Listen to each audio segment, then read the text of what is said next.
सुप्रभात विद्यार्थियों। एकलव्य अकादमी उच्च माध्यमिक विद्यालय प्रेमनगर बनाड रोड की तरफ से चलाई जा रही ऑनलाइन क्लास में आपका हार्दिक स्वागत है। जैसा कि आपको पता ही है कि पिछले 4 महीने से आपकी पढ़ाई बाधित हो रही है, उन्हीं को ध्यान में रखते हुए ये ऐतिहासिक कदम उठाया गया है। तो हम आज पढ़ने जा रहे हैं हिंदी के एक महान कवि कबीरदास जी के बारे में। कबीरदास जी के बारे में इससे पहले वाली क्लास में हमने पढ़ा सूरदास के बारे में। किसके बारे में पढ़ा था? सूरदास के बारे में। मैं आपको यह भी बता दूं कि जो सूरदास का पद है वो कक्षा 9th का पद्य भाग में 2nd चैप्टर है सूरदास, और फिर सूरदास के कुछ पद दिए हुए हैं। तो आज हम ये कॉमन क्लास शुरू कर रहे हैं जिसमें कक्षा जो 9th है उसकी हिंदी की जो पुस्तक है जिनका नाम है प्रबोधिनी, उनमें पहला ही चैप्टर जो पद्य भाग का कबीरदास जी के बारे में है। 11th में भी कबीरदास जी के बारे में दिया हुआ है, अनिवार्य और हिंदी साहित्य दोनों में ही। और कक्षा 12th में भी हिंदी अनिवार्य जो पहली पुस्तक है सृजन, उसमें भी संत वाणी है। 3 कवियों की जो महत्वपूर्ण वाणियाँ दी हुई है, पहले कबीरदास जी, 2nd में तुलसीदास जी और 3रे पे है कवि कृपाराम खेड़िया। इन तीनों के बारे में दी हुई है। और कबीरदास जी के बारे में जो सरयू पुस्तक है कक्षा 12th की हिंदी साहित्य है, उसमें भी पहला पार्ट कबीरदास जी के बारे में दिया हुआ है। तो आज हम कबीरदास जी के बारे में कुछ सामान्य सी व्यक्तित्व और कर्तृत्व की जानकारी के बारे में पढ़ेंगे। तो कबीरदास जी के बारे में हम आज विस्तार से चर्चा करेंगे। कबीरदास जी का जन्म, मृत्यु, किस काल के कवि थे, कौन सी भाषा थी, पत्नी का क्या नाम था, पुत्र का क्या नाम था, किस काल के कवि थे, कौन कौन से इन्होंने अच्छे काम किए, तो उनके बारे में मैं थोड़ी सी जानकारी आपके साथ साझा कर रहा हूँ। तो सबसे पहले बात मैंने कल ही बात की कि हिंदी साहित्य में 4 प्रकार के काल हुए थे: आदिकाल, भक्तिकाल, रीतिकाल और आधुनिक काल। जिसमें पहला काल आधुनिक काल, 2nd काल आता है वो भक्ति काल। यह बहुत महत्वपूर्ण काल है भक्ति काल, जिनकी समय सीमा 1050 विक्रम संवत से 1375 विक्रम संवत बताई गई है। अगर इनका ईस्वी सन में आप अगर कन्वर्ट करना चाहो तो इनमें से -57 आप निकाल लेना, ईस्वी सन आ जाएगा। तो भक्ति काल भी 2 भागों में डिवाइड हो गई, ये भी मैंने कल चर्चा की थी। एक था सगुण, एक था निर्गुण। फिर आगे जाकर के निर्गुण भी 2 भागों में कन्वर्ट हो गया, एक संत काव्य धारा और दूसरा था सूफी। तो जो संत काव्य धारा था, संत काव्य धारा, इस संत काव्य धारा के प्रमुख कवि प्रवर्तक कह दो आप, और इसी संत काव्य धारा को आप ज्ञानश्री शाखा भी कह सकते हैं। ज्ञानश्री शाखा के प्रतिनिधि कवि कहे जाते हैं। तो किस काल के कवि हुए कबीरदास जी? भक्ति काल में। और भक्ति काल के भी कौन सी शाखा?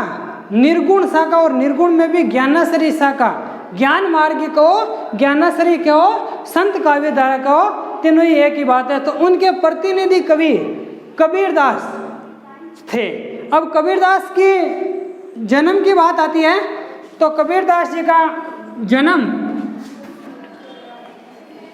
कब हुआ था मैं पहले बेसिक बता दूं, फिर किताब का ऊपरी आवरण पढ़ लेंगे हम। कबीरदास जी का जो जन्म है वो 1398 ईस्वी में हुआ था। कब हुआ था? 1398 ईस्वी में। और हुआ कहाँ था? काशी में। काशी के हो, बनारस के हो, वाराणसी के हो, एक ही बात है। और यहीं से एक ये बहुत फेमस शहर है, और यहीं से जो अभी हमारे प्राइम मिनिस्टर है नरेंद्र मोदी, वो यहीं से मेंबर ऑफ पार्लियामेंट है, यहीं से उन्होंने चुनाव लड़ा सांसद का, और यहीं जीत के वो लोकसभा में गए थे। और आज देश के प्रधानमंत्री के रूप में गौरवान्वित महसूस कर रहे हैं। तो काशी, बनारस, वाराणसी, यहाँ इनका जन्म हुआ था 1398 ईस्वी में। और ऐसा कहा जाता है, इस कबीर के बारे में एक मान्यता है, ऐसा कहा जाता है कि कबीर का जन्म एक विधवा ब्राह्मणी की कोख से हुआ था। एक ऐसी मान्यता चल रही है कि कबीरदास जी का जन्म है वो विधवा जो ब्राह्मणी थी उनकी कोख से हुआ था, और उस ब्राह्मणी ने लोक लाज और समाज में कलंकित होने की भावना से बचने के लिए उन्होंने इस कबीरदास जी को एक लहर तारा तालाब में छोड़ दिया। किस तालाब में? लहर तारा तालाब में छोड़ दिया। फिर उस लहर तारा तालाब में से एक जुला नामक दंपति ने इनको अपनाया, और उस जुला दंपति, जुला उस कहते हैं जो कपड़े का व्यापार करते हैं, कपड़े को बुनने का काम करते हैं, उसको हम जुला कह सकते हैं। तो उन्हीं दंपति ने, दंपति का मतलब होता है पति और पत्नी का जोड़ा, और दंपति का क्या नाम था? नीरू और नीमा। इन दोनों ने कबीरदास जी का लालन पालन किया। फिर कबीरदास जी के गुरु की बात है तो कबीरदास जी के गुरु का नाम था स्वामी रामानंद। क्या नाम था? स्वामी रामानंद जी। और कल मैंने सूरदास के बारे में पढ़ा, तो सूरदास जी के गुरु का क्या नाम है? अब याद करो, वल्लभाचार्य। और कबीरदास जी के गुरु का क्या नाम है? स्वामी रामानंद। आगे बात आ जाएगी इनकी पत्नी की, तो कबीरदास जी की पत्नी का नाम था लोई। क्या नाम था पत्नी का? लोई। इनके एक पुत्र और एक पुत्री भी हुए थे, बहुत ही विद्वान और विदुषी की श्रेणी में आते थे। पुत्र का नाम था कमाल और पुत्री का नाम था कमाली। तो गुरु की बात आ गई, माता पिता की बात आ गई, पत्नी की बात आ गई। अब इस कबीरदास जी के निधन की बात करते हैं। 1398 ईस्वी में आप 120 वर्ष जोड़ दीजिए, 120 वर्ष तक ये जीवित रहे थे। तो इसका निधन हुआ था वो 1518 ईस्वी में मगहर में हुआ था। और मगहर एक मुस्लिमों का पवित्र तीर्थ स्थल है। किसी ने कबीरदास जी को चैलेंज किया कि हिंदुओं का जो धार्मिक स्थल है वहाँ मृत्यु प्राप्त करके ही आप मोक्ष के उत्तराधिकारी हो सकते हो। तब कबीरदास जी ने जानबूझकर मगहर में अपनी देह का त्याग किया। ये मगहर धार्मिकों यानी मुस्लिमों का एक पवित्र तीर्थ स्थल है। तो जन्म 1398 ईस्वी काशी और मृत्यु 1518 ईस्वी में मगहर में इनकी मृत्यु हुई थी। 120 वर्ष तक जीवित रहे थे। अब इनके बारे में हम पाठ के बारे में अब शुरू करने जा रहे हैं। भक्ति काल की निर्गुण ज्ञानश्री, मैंने पहले ही बता दिया। भक्ति काल और भक्ति काल में भी कौन सी शाखा है? निर्गुण। निर्गुण यानी वे लोग होते हैं जो भगवान के साकार के रूप में नहीं मानते हैं, ऐसे मान रहे हैं कि भगवान का अवतार नहीं होता है, अपने मन पर ऊपर विश्वास रखते हैं, वो मूर्ति पूजा का खंडन करते हैं, जादू जो धार्मिक संकीर्णता है, धर्म बहुदेववाद का, इन प्रकार की सारी बातों को जो खंडन करते हैं वही होते हैं निर्गुण संत। ज्ञानश्री शाखा के प्रतिनिधि वो होते हैं जो पहल करते हैं, जो कप्तानी करते हैं। जैसे कहते हैं ना कि इंडिया टीम की प्रतिनिधित्व तो किसने कर रहे हैं? वो कप्तान की भूमिका निभाने वाले। तो यही है प्रतिनिधि। कवि एवं संत काव्य धारा के प्रवर्तक के रूप में विख्यात यानी फेमस, प्रचलित। एक होता है कुख्यात होता है जो बुरे कर्म करते हैं उनके लिए पहला वर्ड कुख्यात विशेषण का प्रयोग होता है, और जो अच्छे कर्म करते हैं उनके लिए होता है विख्यात।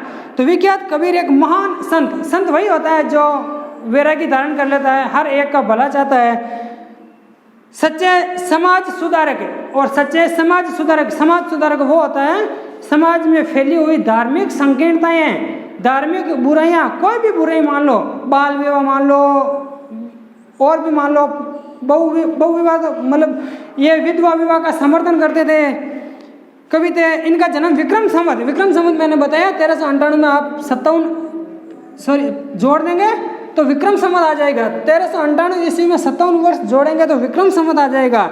विक्रम संवत तो 1455 हो जाएगा। कबीर चरित्र बोध एक ग्रंथ है, इनके अनुसार कबीरदास जी का जन्म 1398 ईस्वी बताया गया है।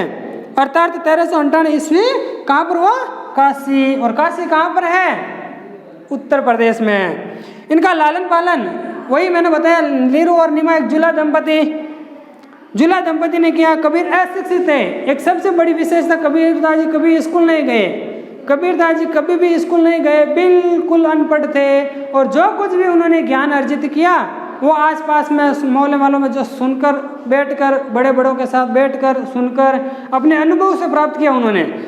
तो कबीर अशिक्षित थे परंतु बहुश्रुत है। बहुश्रुत का मतलब होता है विद्वान, पंडित।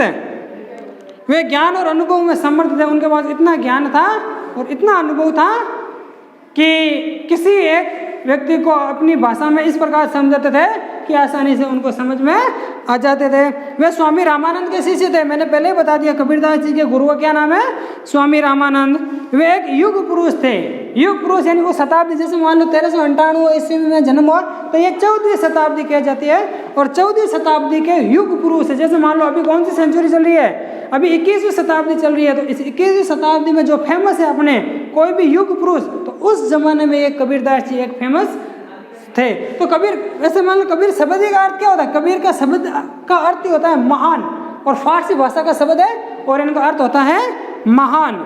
उनकी प्रतिभा बहुमुखी थे, कोई उनसे होड़ नहीं कर सकता था। अपनी अनुभूतियों को सहज एवं प्रभावी ढंग से जनमानस के हृदय तक पहुंचाने में सिद्धहस्त कबीर ने अपनी वाणी द्वारा, वाणी यानी अपने वचनों के माध्यम से, अनपढ़ थे फिर वाणी कहते थे, और उस वाणी को संकलन किसी दूसरे ने किया था तो लिखा अपनी अनुभूतियाँ यानी हृदय में जो उत्पन्न होने वाले जो भाव है, जो उद्गार है, जो विचार है को सहज का मतलब होता है आसानी से एवं प्रभावशाली बात वो होती है जो आगे वाले को आसानी से समझ में आ जाए ढंग से। जनमानस यानी एक छोटा, मध्यम वर्ग, उच्च वर्ग और निम्न वर्ग, प्रत्येक कैटेगरी के जो मनुष्य हैं उनके हृदय पर पहुंचाने में सिद्धहस्त कबीर ने अपनी वाणी द्वारा धार्मिक संकीर्णताएं, जो धर्म को लेकर हमारे समाज में संकीर्णताएं चल रही है, मुस्लिम अपने आप को मान बता रहा है, हिंदू अपने आप को मान बता रहा है, ईसाई अपने आप को मान बता रहा है, तो जो भी ये धार्मिक संकीर्णताएं जो समाज में प्रचलित थी उन्होंने कबीरदास जी ने खंडन किया कि चाहे अल्लाह का हो चाहे ईश्वर का हो, सभी एक ही है। बाया आडम्बरों का मतलब होता है फॉर्मेलिटी, जिसे आप दिखावा कहते हो, उपवास करते हो, तिलक लगाते हो, कहीं पैदल यात्रा करते हो धार्मिक स्थानों की, तो ये होता है बाया आडम्बर। कुरीतियाँ, जो समाज में जो बुरे आचरण फैले हुए हैं, जैसे मान लो बाल विवाह, मान लो नारी का भोग है, ये इस प्रकार की जो कुरीतियाँ हैं, इन सब का इन्होंने विरोध किया। तो ये अपने विशेषता में आ जाती है। विशेषता में धार्मिक संकीर्णताएं, बाया आडम्बर, कुरीतियों आदि का विरोध कर राम रहीम की एकता के माध्यम से, मैंने पहले ही बताया, ईश्वर, अल्लाह, करीम, केशव, महादेव, इन सबको एक ही नाम से कबीरदास जी ने संबोधित किया। एकता के माध्यम से मतांतरों से ऊपर उठकर मानवता की स्थापना का शंखनाद किया। सबसे पहली बात मानवता की स्थापना, सबसे पहली बात क्या बताई उन्होंने, मानवता की स्थापना। वे आत्मिक साधना यानी अपनी आत्मा की पवित्रता पर बल देते थे एवं मन की पूजा पर विश्वास करते थे। किसी मूर्ति पूजा पर विश्वास नहीं करते थे। किसी मूर्ति पूजा का तो वो विरोधी थे कि मूर्ति पूजा में कुछ नहीं रखा है, अपने मन की पूजा कर लो। मध्यकाल के क्रांति पुरुष, एक क्रांति भी पुरुष थे होने के कारण कबीर ने समाज की भीतरी और बाहरी यानी समाज के दोनों पक्ष, बाह्य पक्ष और आंतरिक पक्ष में जो बुरे हैं उनके डटकर विरोध किया। प्रतीखे व्यंग्य किए यानी ताने मारे।